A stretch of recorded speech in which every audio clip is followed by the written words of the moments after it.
Comment faire pour dupliquer un template, que ce soit un template de page, d'archives, de pied de page, de header, avec Elementor facilement? C'est ce qu'on voit ensemble. Alors, j'ai ici un template que j'aimerais dupliquer. Alors, je vais vous montrer comment faire, je vais vous expliquer pourquoi je fais comme ça après. Donc, d'abord, je vais exporter le modèle. Voilà. Donc là, ça va me créer un petit fichier. Je vais directement l'enregistrer. Et je vais tout simplement faire importer un modèle. Et je vais tout simplement aller prendre ce fichier-là. Et je fais importer. Là, c'est très bien, hein. On a le minuteur. Vous avez vu combien de temps j'ai mis? À peine 30 secondes. J'ai pas mis beaucoup de temps. Alors, je sais d'avance, il y a plein de gens qui vont me dire, mais Vincent, il y a des plugins pour dupliquer des contenus avec Elementor, en plus ça marche, c'est super. Parlons de ça. Alors, première chose. Déjà là, ce que je viens de faire, donc exporter un modèle puis l'importer, ça m'a pris 30 secondes. Je n'ai pas besoin de plugin pour ça, donc j'ai pas besoin de télécharger, activer, installer un nouveau plugin. Première chose.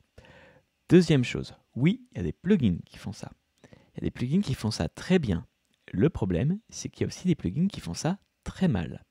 Je vous donne un exemple. Ce qui arrive assez régulièrement avec les plugins qui se proposent de dupliquer du contenu et avec Elementor, c'est que hélas, lorsque vous allez utiliser ce plugin, il y a une information qui saute.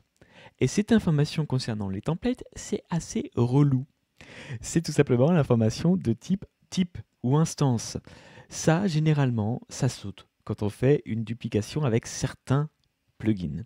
Donc, si vous voulez être sûr de tout conserver proprement, parce que vous avez fait l'export et l'importation avec Elementor, et avec le plugin d'Elementor, tout simplement, vous prenez pas trop la tête, faites ce que je viens de faire, ça vous épargne le fait d'avoir à télécharger un plugin, et puis surtout ça vous épargne le fait que des informations manquent, notamment celles du type.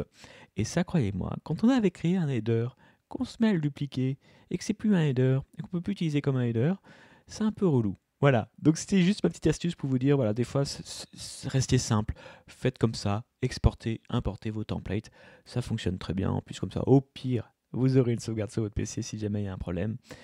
Et voilà, c'est très rapide. Et c'était une des façons de faire. Il y en a d'autres, bien sûr, mais voici comment moi je fais. Je vous dis à très bientôt pour une prochaine astuce. J'espère que ça vous aura plu.